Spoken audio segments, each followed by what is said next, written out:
Ketika Nasdem mencalonkan Anies menjadi bakal calon presiden di tahun 2024, kemudian partai yang belum dapat kursi di Parlemen Pusat, PSI, mencalonkan Ganjar sebagai bakal calon presiden, dunia sosial media terbelah sudah. Pro Anies mulai pamer, anti Anies mulai mengasosiasikan Anies dengan kadrun dan follower PDIP, dan Puan meradang anti Ganjar. Kemudian mulai membuka aib dosa Ganjar terima suap di masa lalu terkuak. Langkah Nasdem yang melawan hegemoni Pak Presiden bisa membuat copot seluruh pejabat dari Partai Nasdem di pemerintahan saat ini, seperti yang diisukan oleh Bjorka. Kominfo akan dicopot, salah satunya, di mana Ganjar dipakai untuk ambil sebagian masa PDIP sebagai strategi cadangan Pak Jokowi 3 periode atau jadi wakil RI 2-nya Pak Prabowo. Pokoknya segala macam analisa, suka dan benci mulai bertebaran. Ini baru awal, sudah saling hujat. Alangkah indahnya negara netizen Indonesia ini. Lalu apa yang terjadi di tahun depan 2023 dan tahun-tahun selanjutnya di dunia? Itu semua seakan tidak penting. Walaupun Indonesia sebagai negara tengah, ketergantungan pada global player lebih dari 70% kebutuhan nasional import dan ekspor nasional. Apa yang terjadi kalau analisa yang mengatakan bahwa dunia akan runtuh, complete decoupling, great reset akan terjadi di tahun 2023 dan di tahun 2024? Ini sebuah perkataan di awal yang pasti membuat sahabat semua berkerut kening, banyak yang tidak percaya. Namun saksikan video narasi ini sampai selesai. Di tahun 2023 bisa dikatakan tahun politik di Indonesia. Tahun fitnah, tahun framing, tahun hoax, tahun disinformasi pembunuhan karakter, tahun perpecahan atas kelompok satu yang tidak ingin orang dari kelompok lainnya menjadi pemimpin di Indonesia, tahun agama jadi senjata penghakiman kebenaran, tahun saling hina atas perbedaan suku dan ras, serta perbedaan status ekonomi. Peristiwa yang akan terjadi itu di negara kita ini lebih dikarenakan memang masih belum dewasa berpolitiknya. Jadi tetaplah kalian menganggap bahwa menjadi presiden dan merebut banyak kursi di parlemen serta jabatan politik adalah masalah paling penting bagi hidup Anda. Silakan. Namun apa yang akan terjadi di dunia pasti akan berimbas ke Indonesia, yang mana hal ini adalah fakta jauh lebih mengerikan dari apa yang kalian kerjakan memfitnah saudara sendiri. Kita bahas perlahan agar menjadi pertimbangan sahabat melangkah. Jangan sampai kita menjadi yang paling menderita di tahun-tahun hadapan. Sudah presidennya jadi bukan orang yang di pihak kita, tidak mampu lagi orangnya. Ya sudahlah, yang penting siapapun presidennya nanti, Anda tetap aman dari bahaya ekonomi dan dari bahaya kesehatan dunia. Itu penting. Stay healthy, stay alive, itu jauh lebih penting. Inilah masa survival skill kita diasah. Inilah masa survival of the nation kita diuji. Kita mulai datanya. Diawali dengan perang dagang di tahun 2017, di mana kalau sahabat sudah mengikuti serial bernegara New Mind, pasti sangat kenal dengan informasi yang mengingatkan dimulainya dengan perang dagang, di ujungnya akan ada perang militer. Sudah siapkah Indonesia? Dan hal itu terjadi.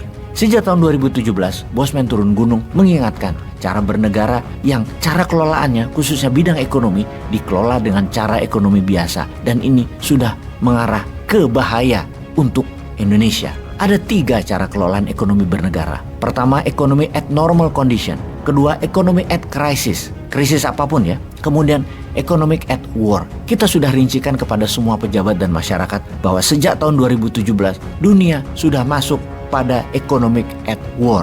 Ubah cara bernegara sektor ekonominya. Nggak percaya. Tidak ada persiapan sama sekali. Jadi, kalau saja hal ini kita ingatkan dan sudah dilakukan kemarin-kemarin, sebagian saja, mungkin saat ini BBM tidak naik harganya. Pada tahun 2017, Trump, Presiden Amerika waktu itu, melakukan perang terhadap strategi harga murah Tiongkok di Amerika atau dumping price dengan mengenakan tarif pajak barang impor dari Tiongkok yang tinggi, menyebabkan barang-barang Tiongkok harganya naik 25-40%. Hal ini dibalas dengan Tiongkok atas barang Amerika di Tiongkok. Perang tarif, kemudian perang dagang itu, kemudian jadi perang keuangan. Saling serang mata uang masing-masing. Sesungguhnya hal ini bisa diartikan bukan hanya perang dagang, namun sudah masuk perang ideologi. Komen Bosman tentang perang ideologi ini banyak yang tidak paham, terutama pejabat keuangan dan pejabat ekonomi negaranya. Perang ideologi demokrasi Amerika versus komunis Tiongkok itu jelas sekali. Namun banyak yang mengabaikan, banyak yang tidak menganggap hal itu penting. Bahkan hal itu tidak ada. Kerja sama Indonesia ke salah satu pihak, yang miring ke salah satu pihak,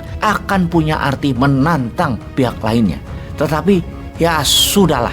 Memang senangnya ngutang proyek Tiongkok dan ngutang dolar pejabatnya. Yang satu sangat Tiongkok, yang satu sangat Amerika. Kesamaannya hanya satu, pada jago ngutang doang. Ya wis, ambiar wis. Posisi politik Indonesia sesungguhnya yang merugi, sehingga Tiongkok tidak maksimum ke Indonesianya. Begitu juga di sisi Amerika, tidak maksimum ke Indonesianya. Karena Indonesia nggak canggih memainkan perannya. Tidak secanggih Erdogannya Turki, tidak secanggih Lee Hsien Loongnya Singapura. Sesungguhnya hal inilah awal kesulitan Indonesia kan banyak hal. Kemudian pandemi di akhir tahun 2019, pandemi mengakibatkan dunia lockdown yang berimbas menyetop 50% transaksi dunia. Pandemi di awalnya adalah political tool menjatuhkan Trump, dilanjutkan sebagai economic tool dari Bio Farma yang membuat ekonomi dunia jatuh.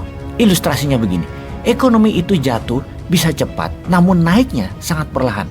Seperti misalnya pembangkit listrik tenaga batu bara. Ketika sedang jalan tiba-tiba harus di shutdown atau dimatikan. Ketika dinyalakan lagi perlu waktu 24 jam lebih agar panas tungku bisa siap sampai 100%. Katakan panasnya diturunkan 50%, maka tetap tidak bisa seketika suhunya dinaikkan. Tetap bertahap, setidaknya 12 jam.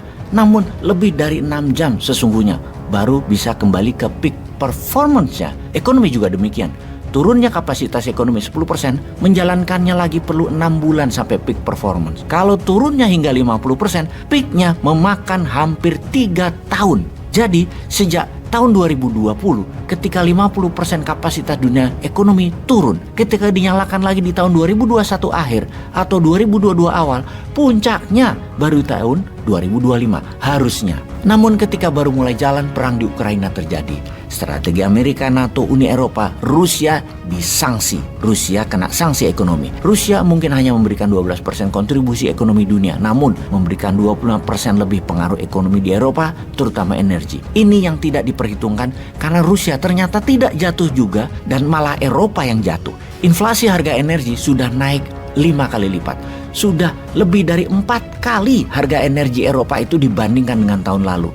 Lalu zero covid policy-nya Tiongkok membuat 27 kota lebih ditutup di Tiongkok juga terjadi di awal semester 2022 ini. Masih di tahun ini juga. Semua ini membuat produksi Tiongkok turun, distribusi turun dan ekonomi Tiongkok terendah pertumbuhannya dalam 20 tahun terakhir. Jadi dunia menjadi belum jalan baik, efek pandeminya belum. Ditambah inflasi yang naik karena harga energi yang naik membuat ekonomi melambat di seluruh dunia.